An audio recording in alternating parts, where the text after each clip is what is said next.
Hola, ¿cómo están? Espero que bien, disfrutando de las cosas buenas de la vida. Bueno, ahora les propongo que veamos los derechos fundamentales en la Constitución Nacional. Es solamente una introducción. Lo que quería avisar es que a veces no nos ponemos de acuerdo ni siquiera en la terminología que podemos llegar a usar. No todos piensan lo mismo sobre lo que son los derechos fundamentales, cuál es el origen, de dónde viene, qué alcance tiene, a quienes beneficia. Así que, tratándose de cuestiones que no son dogmáticas, todo es opinable, tenemos cada uno derecho a pensar distinto sobre estos puntos. Esto es solamente un panorama de la estructuración general de los derechos humanos, pero al mismo tiempo abre un montón de interrogantes que no es el caso verlos ahora. Por ejemplo, en algún momento decimos que los derechos humanos corresponden tanto a nacionales como extranjeros, pero claramente nos damos cuenta que los extranjeros no tienen los mismos derechos fundamentales en la Constitución que un ciudadano. Sobre estos puntos hablaremos más adelante. Espero que les sirva para empezar a estudiar la materia o para repasarla, sabiendo que no tenemos más pretensiones que solamente sea una introducción al tema de los derechos fundamentales en la Constitución. Bueno, ahora se los dejo. ¿A qué llamamos en general derechos fundamentales? Bueno, es una expresión que se usa en la doctrina para referirse a los derechos humanos que se han positivizado, o sea, esos derechos que surgen de la propia naturaleza humana, pero que además la ley se ha encargado de protegerlos, de primero reconocerlos y fomentarlos. Los derechos fundamentales están contenidos en la parte dogmática de la Constitución, esencialmente en la parte dogmática, porque con la reforma del 94 ese plexo de derechos se ha enriquecido, se ha aumentado, especialmente al darse algunos tratados internacionales jerarquía constitucional. Esa parte dogmática entonces hace una enumeración que no es taxativa de los principales derechos fundamentales, pero tiene como principal función esta promoción de las libertades en primer lugar.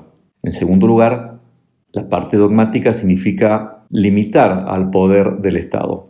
En la relación que existe entre el Estado y el individuo, claramente el individuo es la parte débil. Por lo tanto, es necesario que se proteja su situación respecto al Estado, que siempre tenemos el peligro de que sea un Estado abusivo o un Estado autoritario en la práctica, porque parece ser una tendencia del hombre, entonces a veces ese abuso del poder. Nuestra Constitución fue también evolucionando. La Constitución de 1853, que tiene una clara influencia liberal, no contemplaba todos los derechos que hoy tenemos, no porque no quisieran, sino simplemente porque muchos de ellos no era posible preverlos o las mismas exigencias históricas no lo tenían en cuenta. Mucho también es producto de la evolución de las doctrinas, del humanismo. Entonces se fue pasando paulatinamente de ese constitucionalismo liberal hacia un constitucionalismo social, especialmente con la incorporación del artículo 14 bis. Y así se va dirigiendo paulatinamente hacia un Estado social y democrático de derecho.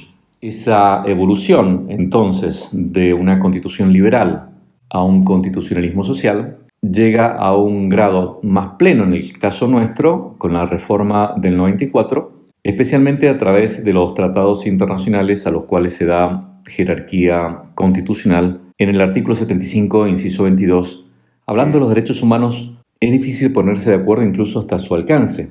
Lo que para algunas personas es un derecho humano, para otras personas puede ser la misma negación de un derecho humano.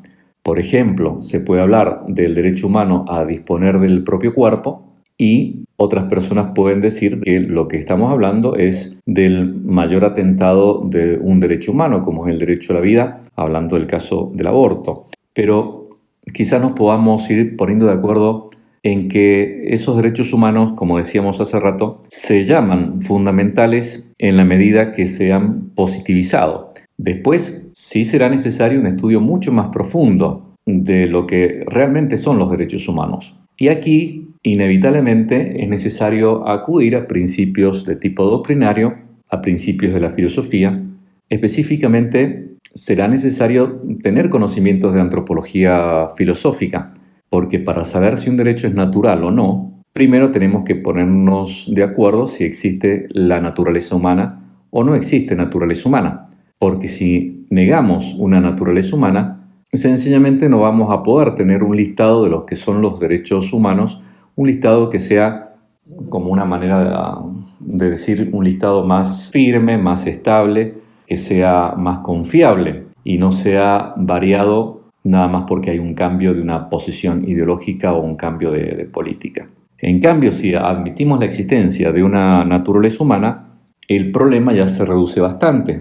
Si admitimos la existencia de una naturaleza humana, lo que tenemos que seguir avanzando es en ese conocimiento de la naturaleza y ahí podremos ir como descubriendo cuáles son esas tendencias naturales que, dicho de una manera probablemente no la más correcta, emergen esas leyes naturales de la propia naturaleza. Si los conociéramos esas leyes, podremos ir descubriendo a qué entonces puedo llamarle derecho, porque un derecho natural es natural en la medida que esté precedida de una ley natural. Y la ley natural es conocida en la medida que conozco la naturaleza humana. Sobre el tema de la naturaleza humana vamos a tener un video específico porque es un tema bastante interesante, respetando todas las posturas. Estos derechos humanos, algunos se preguntan, ¿tienen una gradación jerárquica? ¿Hay derechos que son más importantes que otros? Bueno, la pregunta no es tan fácil de responder. El problema se plantea cuando estamos hablando de dos derechos fundamentales o dos supuestos derechos humanos que entran en conflicto. ¿Cuál es el derecho que yo puedo sacrificar si no quedara otra opción? Si hay una relación jerárquica, fácilmente uno podría llegar a decir, si no tengo opción, tengo que prescindir del derecho de menor jerarquía. Pero si no hay una relación jerárquica, estamos en un problema. Si los dos tienen el mismo nivel, ¿cuál es el que vamos a, entre comillas, sacrificar? Básicamente hay algunos que entienden que efectivamente hay una jerarquía objetiva de derechos humanos. En cambio hay otros que dicen que la jerarquía en todo caso debe ser tenida en cuenta en el caso concreto, de acuerdo a las circunstancias, las personas que intervienen y un cúmulo de variables que harían que en un caso concreto determinado derecho tenga un rango superior que en otro caso sería distinto. Supongamos el caso de la libertad religiosa y el derecho a la vida, con esta problemática que puede darse en algunas confesiones sobre la transfusión de sangre.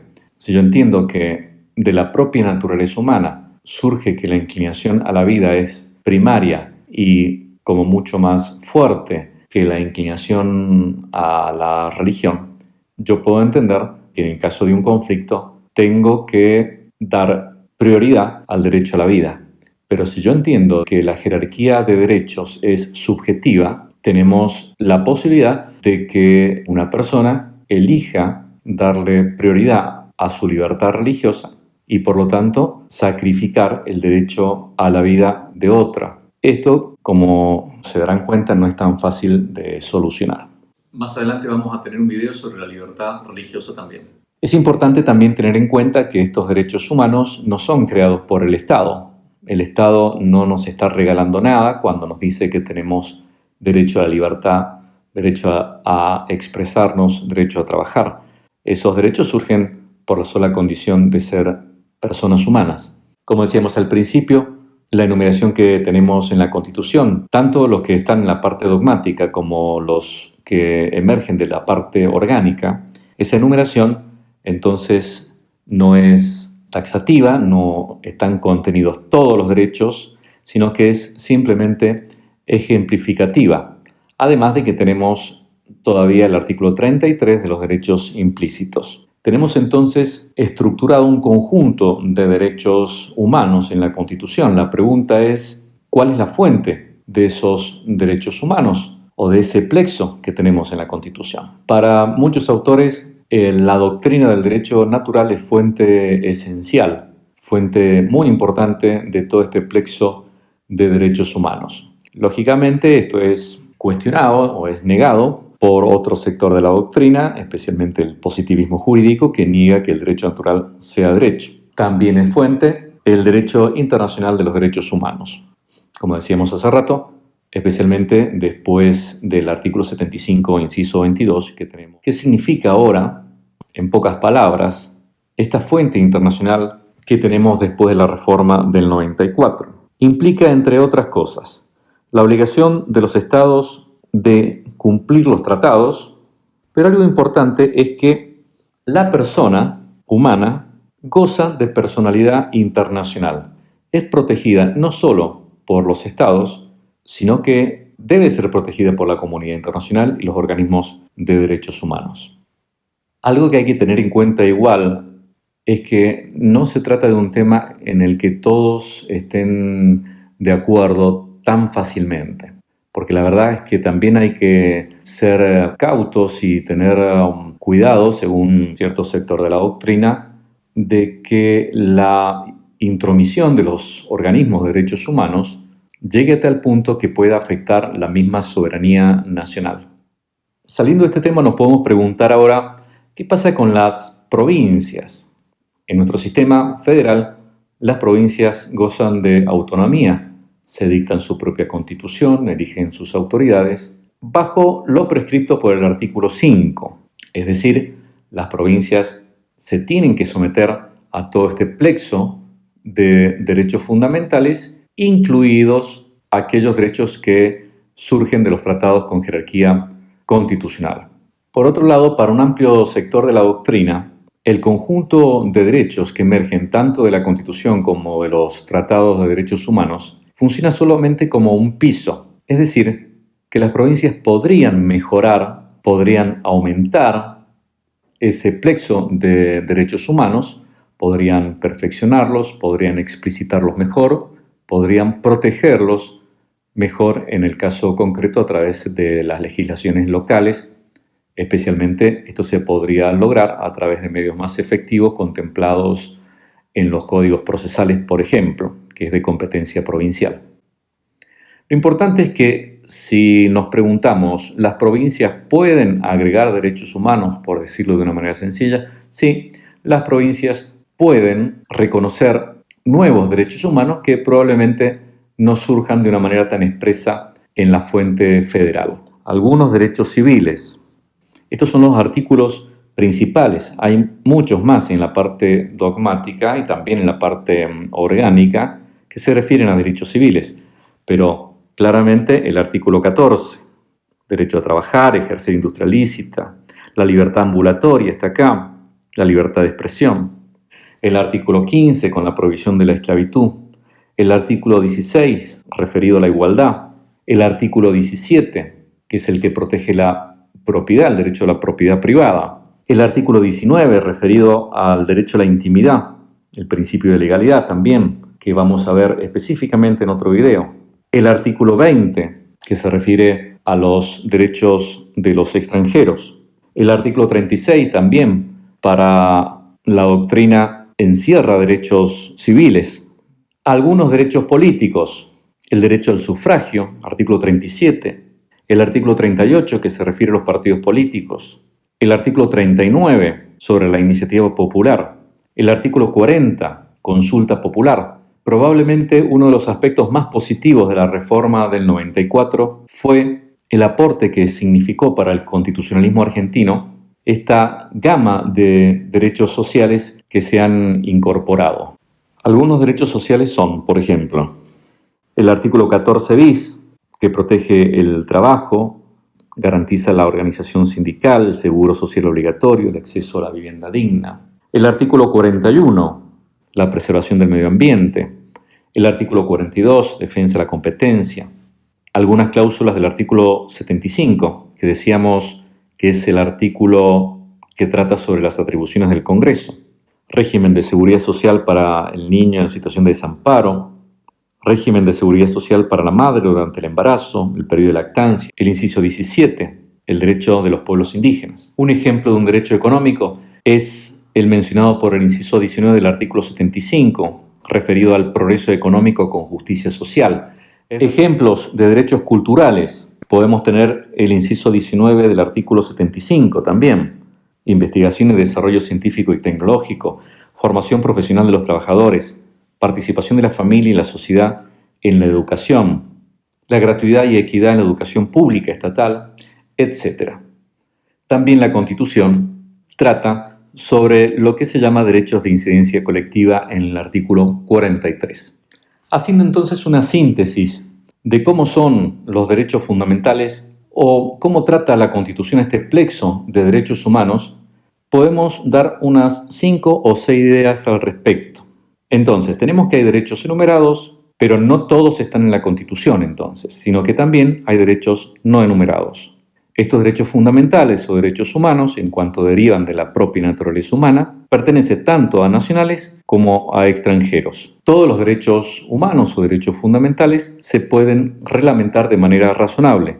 Así surge del artículo 28. También dijimos que existe una gradación objetiva de los derechos. Otro punto importante a tener en cuenta es que el Poder Judicial siempre tiene que estar en condiciones de verificar el respeto de los derechos humanos y no se puede negar el acceso a la justicia cuando pensamos que se ha visto vulnerado alguno de ellos. Otro punto importante es que el Estado, junto con los particulares, son los obligados al respeto de los derechos humanos. Y para el Estado, esos derechos son indisponibles. O sea, el Estado no puede disponer de esos derechos que son ajenos, sino que en todo caso lo que tiene que hacer es limitarse a reconocerlos y protegerlos. En cambio, desde el punto de vista del titular, de quien goza esos derechos, se puede decir que sí son disponibles, es decir, uno los podría transferir, podría dejar de beneficiarse de esos derechos, podría uno decir que los puede hasta renunciar hasta cierto punto. De todas maneras, este solo punto del que estamos hablando ahora también es motivo de discusión doctrinaria, porque algunos entienden que el sujeto humano puede disponer de todos sus derechos humanos, por lo tanto también podría renunciar a ellos, y hay otro sector de la doctrina que dice que hay ciertos derechos humanos que son indisponibles hasta por el mismo titular. Por ejemplo, algo que es muy controvertido, o que puede llegar a serlo, en el caso de la legislación nuestra, es el referido a la eutanasia.